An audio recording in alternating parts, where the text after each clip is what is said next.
Hi friend, welcome back to my channel. তো তোমাদের কাছে ভাবলাম একটু আজকের কটা বাজে, 11:30 12টা বাজতে যাই, তো এখন থেকে একটু ব্লগ স্টার্ট করি।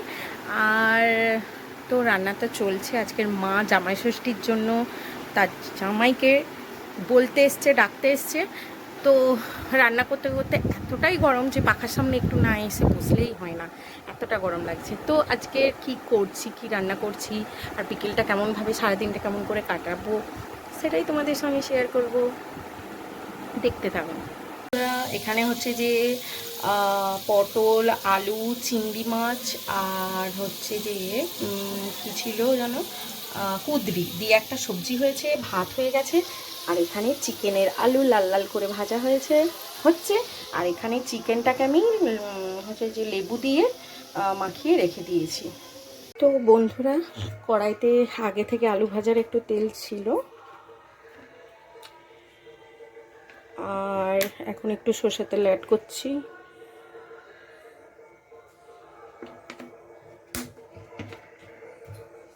সরষের তেলের আজকে চিকেন হবে।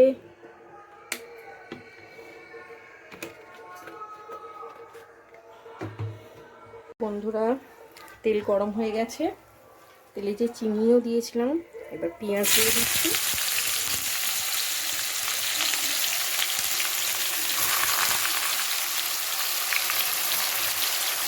পেঁয়াজটাকে লাল লাল করে ভেজে নেব।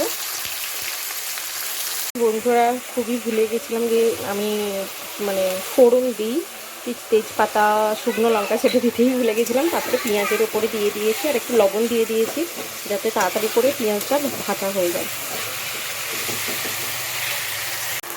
তো আদা বাটা, রসুন বাটা দিয়ে দিয়েছি নিয়ে ফোড়ন দিয়ে এবারে ভালো করে কষিয়ে নেব।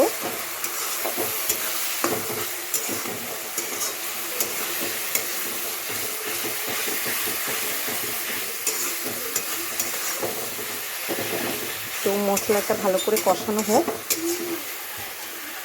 তো এরপরে ভালো করে পেঁয়াজ আদা রসুনটা ভাজার পরে হলুদ গুঁড়ো আর লঙ্কা গুঁড়ো দিয়ে দিয়েছি। ভালো করে আবার কষিয়ে নেব জল দিয়ে একটু।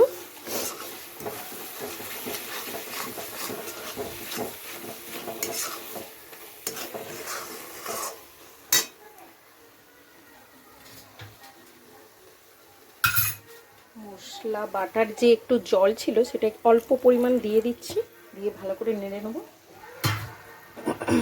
মশলাটাকে ভালো করে কষাবো, কারণ যতক্ষণ না মশলা থেকে তেল তেল ছাড়ছে, তো যখন ভাববো যে মশলা থেকে তেলটা ছেড়ে গেছে, তখন ভাববো মশলাটা ভালোভাবে কষানো হয়ে গেছে।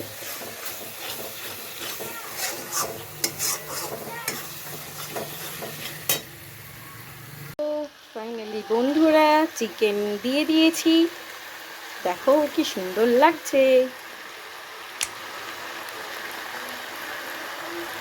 তো এটাকে একটু ভালো করে কষিয়ে নেবো। বন্ধুরা, ফার্স্ট টাইম আমি চিকেনে আমি রান্না করি চিকেন, কিন্তু Kashmiri red chilli powder add করি না। তো বাড়িতে কিনে নিয়ে আসা হয়েছে এইবারই, আর রেড চিলি পাউডারটা দিয়েছি, মাংসে অ্যাড করেছি ঝালটা কম দিয়ে। তো গরমের সময় একটু ঝালটা কম দিয়ে কালারটাও আনতে হবে, তার জন্য Kashmiri red chilli powder add করেছি। ফ্রেন্ড, দেখতেই পাচ্ছ যে কালার কেমন এসছে। তো এবারে মশলা অ্যাড করা পালা। তো দেখো, চিকেন মশলা অল্প করে অ্যাড করে দিলাম, পুরোটা দিইনি। তার সঙ্গে আমি এই যে এভারেস্টের মিট মশলাটা ব্যবহার করি প্রায় চিকেন মশলাটা খুবই কম ব্যবহার করি, আজকে ব্যবহার করছি।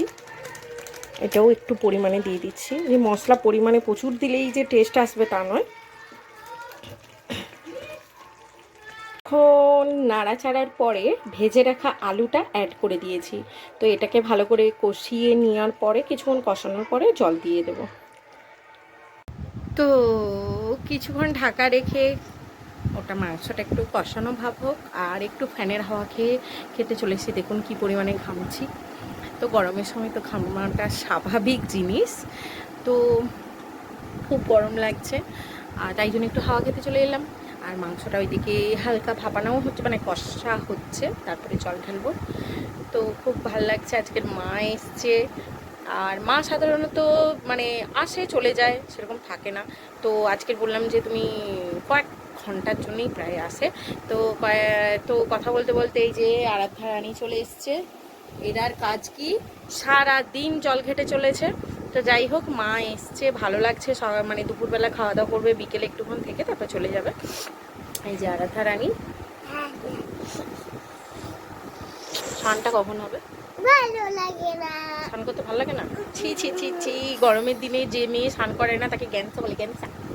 তুমি গেনসু হয়ে গেছো, গেনসু। তো এটা কোনোদিনই নয়, কারণ যতই শীত পড়ুক আর যতই গরমে তো অবশ্যই আরাধাকে স্নান করানো হয়, আর শীতেও সবসময় সোনামি স্নান করে, যতই ঠান্ডা পড়ুক না কেন স্নান করে। তো বন্ধুরা, আর একটু কষা বাকি আছে, হয়ে গেলে এবারে জল দেবো।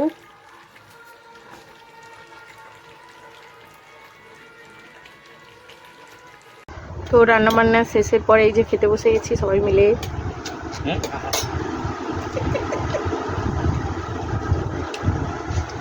বন্ধুরা, দুপুরবেলা তো তোমাদেরকে ঠিকঠাকভাবে বলাই হয়নি, কারণ রান্নাবান্নার পর এতটা গরম লাগছিল যে গিয়ে স্নান করে ফেলে সঙ্গে সঙ্গে এসে, আর টিফিনটাও মানে খুব তাড়াতাড়ি করেছিলাম বলে খিদে পেয়ে গেছে, আর বসে খাওয়া স্টার্ট করে দেওয়ার পরে তোমাদেরকে জানালাম। তো যাই হোক, ওর মধ্যে তো খুব সুন্দর হচ্ছে যে একটা পুজো বাড়ি আছে, সেখান থেকে পুজো বাড়িতে যাব। তো মিষ্টি কিনতে বেরিয়ে পড়েছি পুজো বাড়িতে যাব বলে, নিমন্ত্রণ বাড়ি আছে। আর এসে মিষ্টি টিষ্টি কিনে নিয়েছি, গরমের মধ্যে প্রচুর একটা নিমন্ত্রণ বাড়ি আছে। তো দিদি বাড়ি চলে এসেছি পুজো বাড়িতে।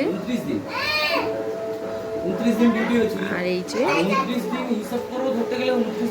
তো পুজো বাড়ি থেকে বাড়ি চলে এসেছি, কারণ এতটা পরিমাণে ভিড় ছিল যে ভেতরে তোমাদেরকে সব কিছুটা দেখানো হয়নি, কোথায় পুজো হচ্ছে কোথায় কি, মানে এত গরম লাগছে যে ক্যামেরাটা অন করে তোমাদেরকে কিছু বলবো বা দেখাবো সেটাই হয়ে উঠতে পারিনি। যাই হোক, সুন্দরভাবে পুজো বাড়ি থেকে ঘুরে এসে বাড়ি চলে এসেছি আর ফ্রেশ হয়ে নিয়েছি।